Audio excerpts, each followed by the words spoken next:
Hello and welcome to another edition of Unrendered on IKTV, your #1 cable channel. My guest, as I said, is Trish Saintil. She is a writer and a publisher, and I have the privilege of having a 1-hour chat with her here on this edition. Trish, welcome to the studios of IKTV. Welcome to St. Vincent, your homeland. Thank you. It's a pleasure always. Good. I'm going to start out by asking you to tell me about Trish Saintil. What are your origins, really? Okay. My name is actually Tricia Harvelin Charles. Most people who know me, I'm originally from the village of Tramuka. I was born in Tramuka, but my father worked for the agriculture department and he was transferred to Barrowley. Okay. Actually, specifically, the propagation station in Wallilabu. Wallilabu, right. And so I grew up there from the age of 8 until I left for the United States at the age of 20. Mm-hmm. So most people know me by Harvelin Charles or Harver. Right. My mother is Jacqueline St. Hill from Tramuka. My father is David Charles, or was David Charles. He's passed away. Okay. I went to the United States at the 1979. I emigrated to the United States. That's the year that the volcano erupted. That's the year that the Lasso Freya volcano erupted. And I always say I thank Lasso Freya for making it easy for me to get a visa. So it was after the eruption that you went? Yes, I left in August. And I was able to get, I really believe that I got it because they were sympathetic towards what we were going through in St. Vincent. Okay. So I went to the United States in 79, and about 5 years later, I was married, I was pregnant, and with my oldest daughter, and was getting quite bored, and just had to draw on something that I felt would sustain me. Yes. And what happened is I started to write, because as a child, I've always liked to write. I've always been that child that was curious, and my mom would say a bit of a drama queen. I had an overactive imagination. I could put plays together, because we lived in Wallabu in a very secluded area. Right. But there were 14 children in my family. So I would always be the producer who would produce plays and concerts. Okay. And so now I was going to produce my own book, and I was going to use my imagination, you know. I've often said to people, I don't know if it's that I'm a great writer. I know that I'm a great storyteller.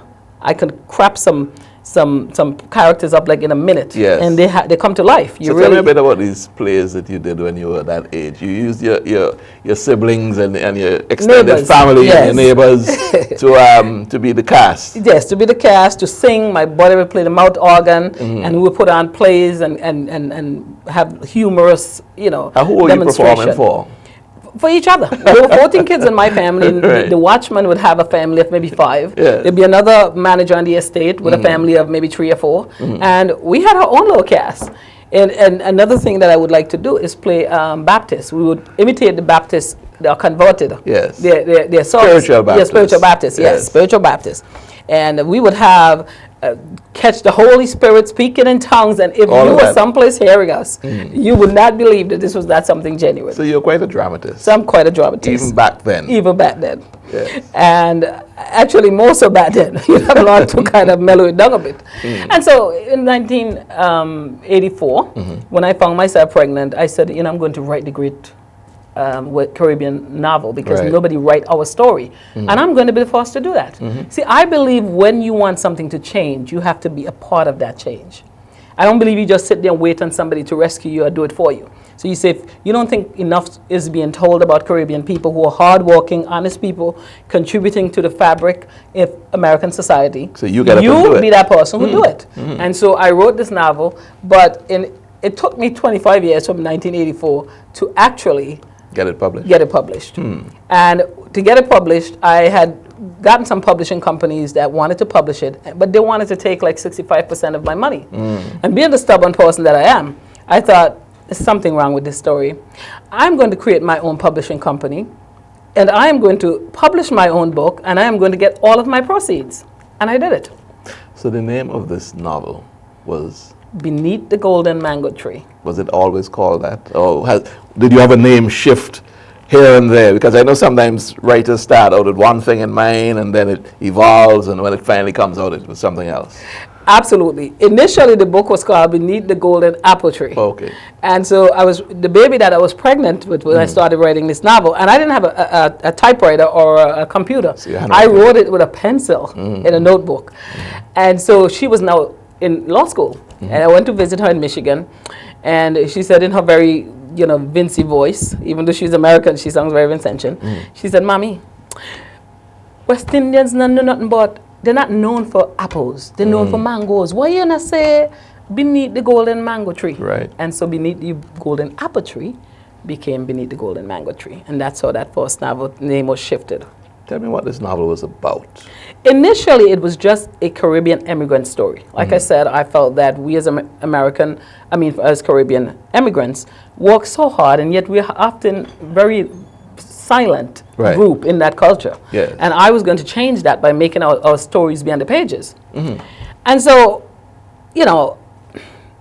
that's what that was just going to be. But then, along the way, I found out about my Garifuna heritage, that I, like most Vincentian, yes, I'm not unusual, I, like most Vincentian, yourself and most of us, have some Garifuna roots. If we only delve into it and investigate it, we would find out that we have a grandmother, great-grandmother, somebody who have Carib descent and who is also African. How and when did you find out about yours? It was about 13 years ago. So my sister Eugenia, she was visiting me from St. Vincent, and we were shopping, and she said, people always ask me and Garifuna. And I'm so embarrassed to say today that I asked her, "What's that?" You didn't know? I did not know. I never heard that name. I'd never heard the name Baliso. I'm not one thing you know about me, I'm not a phony person. Right. You ask me a question, I'm going to tell you, be prepared. Yes. Because I will tell you the truth. And I think for me, what happened, I went to the United States at the age of 20. I moved to Long Island, bought a house, went to college, started my IT. I'm an IT manager for my 9 to 5. When I'm not publishing and writing books, my 9 to 5, how I pay my bills, I'm an IT manager for one of the largest law firms in the United States, some say in the world. And so that takes time to build a career in IT management. It takes time to get that house in Long Island. It takes to put my child through college and law school. So that took precedent. I wasn't worrying about my grandmother who had this type of hair and all that stuff. And so I really never heard it. And I said, "Well, what's that?" And she said, "Well," she explained to me what it was. And she said, "There's a book called The Rise and Fall of the Black Caribs by Dr. Earl Kirby and C.I. Martin." And she gave me a copy of it. And I became very curious because I remember my mother's mother, and even my mother to some degree, had this type of hair that was not consistent with just being an African. But yet she was a very dark-skinned lady. And I would often ask her, even as a little girl, 8, 9 years, "Ma Saint Hill, what are you mixed with?" Because we would love to play in her hair. It was like a jerry curl. I may have a perm or a weave. Hers was natural, and it was curly, and we would play with it, and it couldn't braid. And she was just, I don't know, maybe Indian, I don't know. And so I started talking to my older brother, because our dad had passed away at that point, very recently.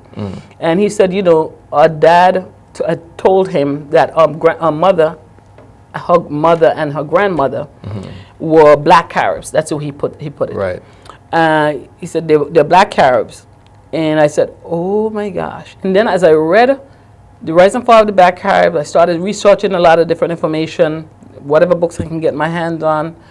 I start realizing that, why many people in St. Vincent would have hidden the fact that they have Carib roots. Because of the way Carib people were treated and, looked down upon. Yes. And so I started to really just research and develop a passion that I don't even understand to this day. So you find in basically the core of your being, it seems like you after all these years, suddenly you're in the United States of America, and you're saying just 13 years ago, you are discovering the person who you really are, your ethnicity. Right. Basically. Right. I'm not talking about your psychological makeup. Yes. And that passion drove you from there on to now. It drove me from there on to now. So my book, which was just a Caribbean immigrant story, I changed the character. She was not going to be Felicia Jones anymore. That's so English sounding. Right. She was going to be Felicia Francois. Right. A Garifuna sounding name, because the Garifunas typically had French sounding names because they had more of an alignment with the French more than the British. And so that's another way in St. Vincent, a lot of people with those sounding type of names often have some roots in that. And she was going to very much like Trish, she was going to be finding out about her roots. So many people would say to me, is this book autobiographical? And I said, well, in some strange way, it is and it isn't. He said, first of all, I'm not that nice. I'm not a goody two-shoes. I have a temper when I get upset and all of that. And she's so level and sweet. But she is, that book, there's two pieces of me in that book. There's Felicia, the very level-headed part, and there's that piece to me.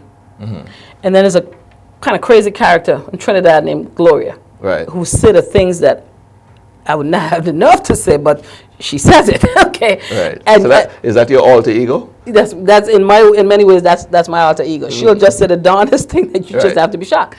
And so in that way, it is sort of autobiographical, but not say, well, it's Trish St. Hill's story and this person. Her family structure is small compared to mine. We had very many similarities in the sense, and something that was very coincidental and really strange. She has a son that was born in the same year, but the same birthday as my son, who came about years later, because I have two spectrum of children. One who's 30 and one who's 10. Okay, you know, these different marriages produce these different children. And so my son, who's now 10, there's no way I would have known that he was going to be born on that date. Our career sort of, you know, IT people. So, and later on down the road, I wasn't yet in IT, but I became an IT. So there are many little pieces of her life. That is my life. You know, the book sounds very interesting. You write about Felicia Francois, and she's now this Garifuna girl who has immigrated to the United States of America. Just briefly tell me, what are some of the striking things that you sought to describe in terms of her experience? You know, meeting the Garifunas of Central America, which is very much like when I met them. Meeting the Garifuna people in Central America and realizing that St. Vincent has transplanted an entire culture to a different shore that lived there for many years without us knowing. And realizing that, oh my goodness, God in his wisdom, understand me very carefully, there could never be anything but evil to what happened to the Garifuna people. But God in his wisdom did not do it, but allowed it to happen so that our language and our culture could be maintained. Because it was maintained in exile for 200 and something years. Had he left all the Garifuna in St. Vincent, that language would have died. We would never know there was something named Garifuna. So you're saying unless the Garifuna people were exiled to Rotten Island, the course of events would be different. Our language would have been completely destroyed. We wouldn't even know it existed. We'd have been here, we'd have been totally deculturized, as has happened to the Garifunas who remain there. Yes. In a sense. In a sense. So out of that evil, that was the one thing I could think about that came about that was actually a good thing. Because they maintain the culture in exile. And so today, people like myself and the people that come with me from New York, we're able to retrieve back that culture, bring the language to St. Vincent, bring the food, bring the clothing, bring the drumming, the dancing, the singing, and things like that we would not have to bring back. So that was one of the most notable experiences of Felicia in the novel. We're at the end of our first segment. So when we come back, I'll pick up a bit more on that novel to try to pull out this protagonist in the novel, Felicia Francois, and see how that relates to Trish St. Hill and her own story when we come back from the break. This is Unrendered on IKTV. My guest is Trish St. Hill. She's a Vincentian writer and publisher residing in the United States of America. More when we come back.